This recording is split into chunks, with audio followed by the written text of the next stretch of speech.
Hello students, मैं हूं अनीता, आपकी साइंस टीचर। आशा करती हूँ आप सभी अच्छे होंगे और अपनी पढ़ाई भी बहुत अच्छे से कर रहे होंगे।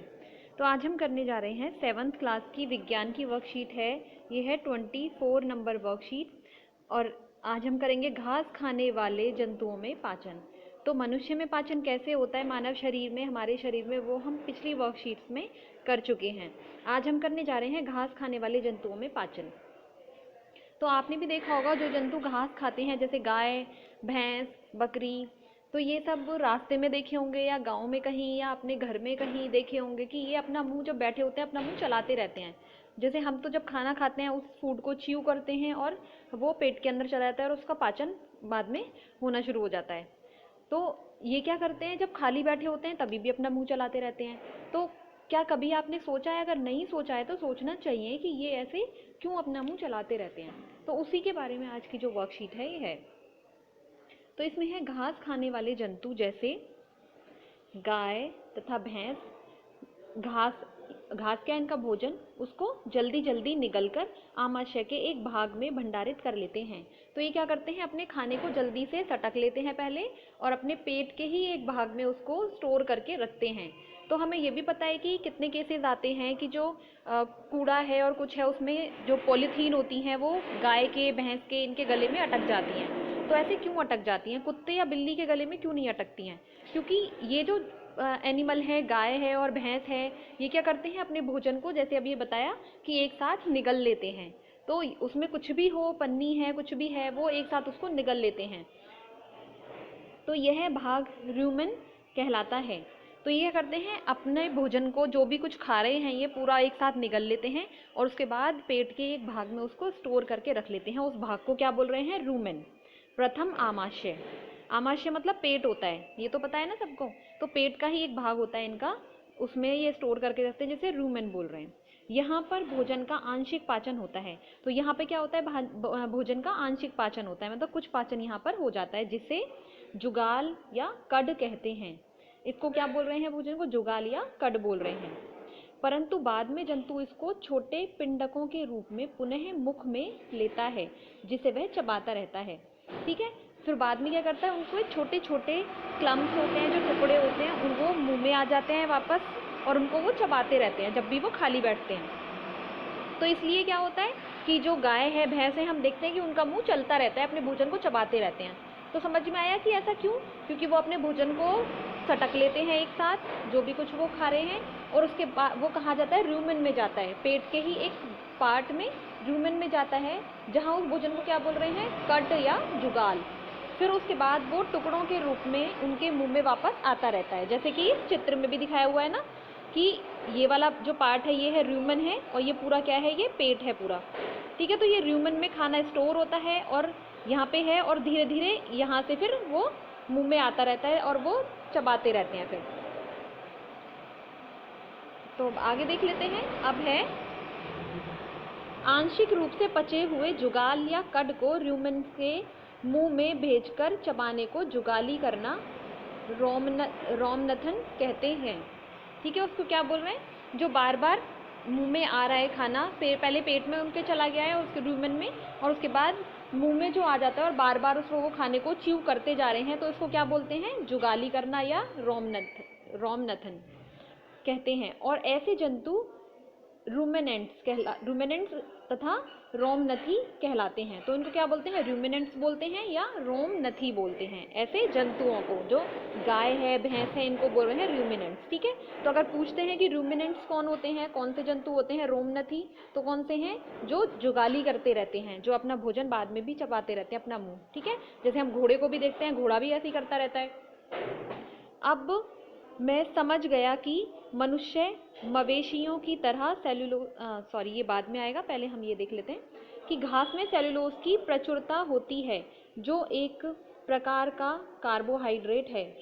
तो घास में क्या होती है? सेलुलोज होती है। जैसे कार्बोहाइड्रेट की ही एक फॉर्म होती है ये, जैसे कि स्टार्च है, मंड होता है, और ग्लूकोज होता है, सुक्रोज होता है। ऐसे ही सेलुलोज भी क्या है? कार्बोहाइड्रेट की ही एक, कार्बोहाइड्रेट का एक प्रकार है।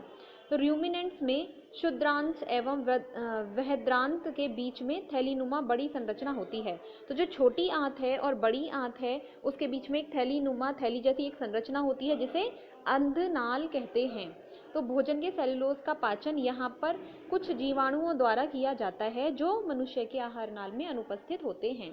ठीक है, तो इसलिए क्या होता है कि हम घास नहीं खा सकते हैं। ठीक है, मजबूरी में भी नहीं खा सकते कि भूख लगी है तो हम घास खा लें, क्योंकि उसका पाचन हमारे शरीर में नहीं होगा। क्यों नहीं होगा? क्योंकि उसको पचाने के लिए जो कुछ बैक्टीरिया होते हैं हमारे शरीर में वो बैक्टीरिया नहीं होते हैं। तो इसमें लिखा हुआ है ना कि भोजन के सेलुलोज का पाचन यहाँ पर कुछ जीवाणुओं द्वारा किया जाता है। उनके पेट में क्या होते हैं? जीवाणु होते हैं। जो थैलीनुमा संरचना बताई, जो छोटी आंत और बड़ी आंत के बीच में अंधनाल जिसे इन्होंने बोला है, उसमें सेलुलोज का पाचन होता है, कुछ जीवाणुओं द्वारा किया जाता है जो कि मनुष्य में उपस्थित नहीं है। हमारे अंदर वो जीवाणु नहीं है जो उसका पाचन करेंगे सेलुलोज का। तो इसलिए घास को हम नहीं पचा सकते हैं, इसलिए कोई भी मनुष्य घास नहीं खा सकता है। तो यहाँ पे हम देख रहे हैं कि अब मैं समझ गया कि मनुष्य मवेशियों की तरह सेलुलोज को क्यों नहीं पचा सकते हैं। ठीक है, तो आप भी कभी सोचते होगे कि हम क्यों नहीं घास खाते हैं, तो अब समझ में आया कि क्यों नहीं खा सकते हैं। क्योंकि घास में क्या होता है? सेल्यूलोज नाम का कार्बोहाइड्रेट होता है जिसे हम पचा नहीं सकते हैं। तो अगर खाएंगे तो पेट में दर्द हो जाएगा और फूड पॉइजनिंग हो जाएगी, तबीयत खराब हो जाएगी, क्योंकि वो पचेगा ही नहीं। तो अब इसके क्वेश्चन आंसर हैं। क्वेश्चन नंबर 1 है, रूमेन किसे कहते हैं? तो इसका आंसर आप लिख सकते हैं यहाँ से कि रूमेन किसे कहते हैं। आप इसका आंसर लिखेंगे ऐसे, यहाँ से लिखेंगे, घास खाने वाले जंतु जैसे गाय तथा भैंस घास या भोजन को जल्दी जल्दी निकलकर आमाशय के एक भाग में भंडारित कर लेते हैं। यह भाग रूमेन कहलाता है। प्रथम आमाशय रूमेन कहलाता है। ठीक है, तो पहले वाले क्वेश्चन का आंसर आप यहाँ तक लिखेंगे। फिर नेक्स्ट क्वेश्चन है, रूमिनेंट्स के 3 उदाहरण लिखिए। आप कोई भी 3 ऐसे जानवरों के नाम लिखेंगे। रूमिनेंट्स कौन होते हैं? जो जुगाली करते हैं, जो फूड को च्यू करते रहते हैं खाली बैठ के भी। तो आपको 3 के नाम लिखने हैं। 2 के यहाँ पे लिखे हुए हैं, गाय का, भैंस का। तीसरा आपको सोच के लिखना है अपने आप। ठीक है, फिर थर्ड क्वेश्चन है, मनुष्य सेलुलोज का पाचन क्यों नहीं कर सकता है? तो मनुष्य क्यों नहीं कर सकता है, इसका आंसर यहाँ पे दिया हुआ है कि क्यों नहीं कर सकता है, क्योंकि भोजन के सेलुलोज का पाचन यहाँ पर हटाकर भोजन के सेलुलोज का पाचन कुछ जीवाणुओं द्वारा किया जाता है जो मनुष्य के आहार नाल में अनुपस्थित होते हैं। ठीक है, तो यहाँ ये वाला आंसर आप यहाँ से करेंगे कि भोजन के सेलुलोज का पाचन, बस यहाँ पर आपको काटना है, ये नहीं लिखना है। तो भोजन के सेलुलोज का पाचन कुछ जीवाणुओं द्वारा किया जाता है जो मनुष्य के आहार नाल में अनुपस्थित होते हैं।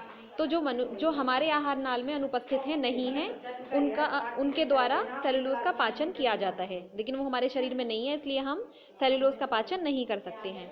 क्वेश्चन नंबर 4 है, रिक्त स्थान भरें। तो इसमें रिक्त स्थान आपको भरना है। घास में डैश लगा हुआ है कि प्रचुर मात्रा होती है। किसकी प्रचुर मात्रा होती है घास में?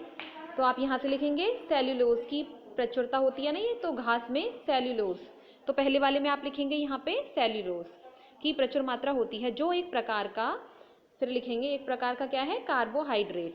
तो यहाँ पे आएगा कार्बोहाइड्रेट है। पहले वाले में सेल्यूलोज, दूसरे वाले में कार्बोहाइड्रेट है। जंतु जो जुगाली करते हैं क्या कहलाते हैं? रूमिनेंट्स। जो जुगाली करते हैं रूमिनेंट्स या रोमनथी कहलाते हैं। तो यहाँ पे लिखेंगे रूमिनेंट्स लिखेंगे इस वाले में। ठीक है, पहले में सेल्यूलोज, दूसरे में कार्बोहाइड्रेट है जो एक प्रकार का कार्बोहाइड्रेट है, और तीसरे वाले में रूमिनेंट्स। राइट, तो यहाँ पे आपकी वर्कशीट कंप्लीट होती है। आशा करती हूँ आप सभी को समझ में आई होगी। Thank you for watching. Have a nice day.